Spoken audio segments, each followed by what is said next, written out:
ఎన్నికలు high voltage politics కు తెరతీస్తున్నాయి. గెలిచేంత బలం లేకపోయినా పోటీలో నిలవాలని టీడీపీ నిర్ణయించడంతో అధికార ప్రతిపక్షాల మధ్య టామ్ అండ్ జెర్రీ పోరాటం ఖాయంగా కనిపిస్తోంది. సభలో పూర్తి మెజారిటీ ఉన్నా ప్రతిపక్షానికి ఎలాంటి అవకాశం ఇవ్వకూడదనే ఆలోచనతో విశాఖ ఎమ్మెల్యే గంటా రాజీనామా ఆమోదంతో పాటు రెబల్ ఎమ్మెల్యేలపై వేటు దిశగా ప్రభుత్వం తీసుకుంటున్న చర్యలు ఆసక్తికరంగా మారుతున్నాయి.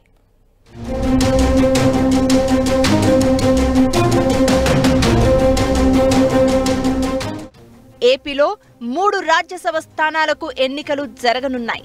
వైసీపీ సభ్యులు వేమిరెడ్డి ప్రభాకర్ రెడ్డి, బీజేపీ సభ్యుడు CM Ramesh, TDP MP Kanakamedala Ravindrakumar పదవీ కాలం ఏప్రిల్ 2వ తేదీతో ముగియనుంది. ఈ ఖాళీల భర్తీ కోసం ఫిబ్రవరి 27న ఎన్నికలు నిర్వహించనుంది ఈసీ. ఇందుకోసం ఫిబ్రవరి 8వ తేదీన నోటిఫికేషన్ విడుదల చేయనున్నట్లు షెడ్యూల్ ప్రకటించింది. షెడ్యూల్ విడుదలతో రాజ్యసభ ఎన్నికల ప్రతి వ్యూహాల్లో ప్రధాన పార్టీలు నిమగ్నమయ్యాయి.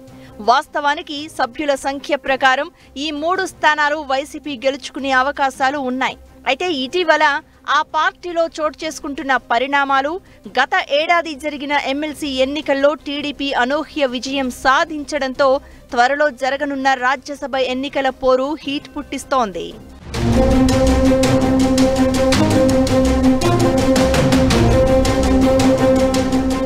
గత ఎమ్మెల్సీ ఎన్నికల్లో తగిలిన ఎదురు దెబ్బతో ఇప్పటికే వైసీపీ పకడ్బందీ ప్రణాళిక సిద్ధం చేస్తోంది. కానీ ఎమ్మెల్యే అభ్యర్థుల మార్పు చేర్పుల్లో 26 మంది సిట్టింగ్లకు సీట్లు నిరాకరించడంతో ఏమైనా జరగొచ్చనే అనుమానం ఆ పార్టీని ఉక్కిరిబిక్కిరి చేస్తోంది. అందుకే ముందస్తు జాగ్రత్తతో ఎమ్మెల్యే పదవికి రాజీనామా చేసిన విశాఖ ఎమ్మెల్యే గంటా రాజీనామాను ఆమోదించారు స్పీకర్ తమ్మినేని సీతారాం. అదేవిధంగా పార్టీ ధిక్కారం ఆరోపణలతో వైసీపీకి చెందిన 4 ఎమ్మెల్యేలపై అనర్హత వేటు వేసేలా పథకం వేసింది. ఇది పసిగట్టిన టీడీపీ కూడా వైసీపీలోకి జంప్ అయిన 4 ఎమ్మెల్యేలపై ఫిర్యాదు చేసింది.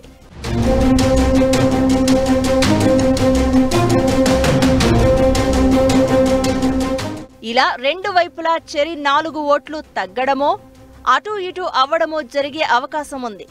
3 సీట్లు గెలుచుకుంటామనే ధీమాతో 3 అభ్యర్థుల పేర్లను ఎప్పుడో ప్రకటించింది వైసీపీ. ఆ పార్టీ తరపున పెద్దల సభకు పంపేందుకు సీఎం జగన్ బాబాయ్ YV Subbareddy, Payakaraopeta MLA Kolla Baburao, Chittoor MLA Arani శ్రీనివాసులను ఎంపిక చేసింది.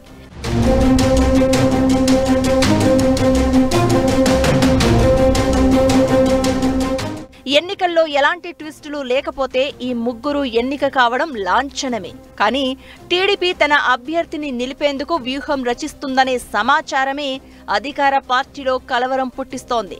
గత అనుభవాన్ని దృష్టిలో పెట్టుకుని వైసీపీ హై అలర్ట్ గా వ్యవహరిస్తోంది.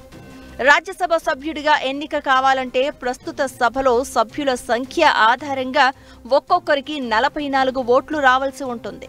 ప్రస్తుతం ఇరు పార్టీల బలాబలాలను పరిశీలిస్తే టీడీపీకి గెలిచే ఛాన్స్ ఏమాత్రం కనిపించడం లేదు. కానీ వైసీపీ టికెట్లు నిరాకరించిన 26 మందితో పాటు ఆ పార్టీ అధిష్టానంపై అసంతృప్తితో ఉన్న ఎమ్మెల్యేలను కలిపితే సుమారు 30 మంది శాసనసభ్యులు టీడీపీతో చర్చలు జరుపుతున్నారనే ప్రచారం పొలిటికల్ సర్కిల్స్ లో హాట్ డిబేట్ గా మారింది. ఎమ్మెల్సీ ఎన్నికల్లో టీడీపీ ఇచ్చిన ఝలక్తో కంగుతిన్న వైసీపీ అధిష్టానం ఈసారి టీడీపీ వ్యూహానికి ధీటైన ప్రతి వ్యూహం రచిస్తుంది అంటున్నారు. మొత్తానికి రాజ్యసభ ఎన్నికల చదరంగంలో ఏ పార్టీ ఎలా పావులు కదుపుతుందనేది ఒక్కటే ఉత్కంఠగా మారింది.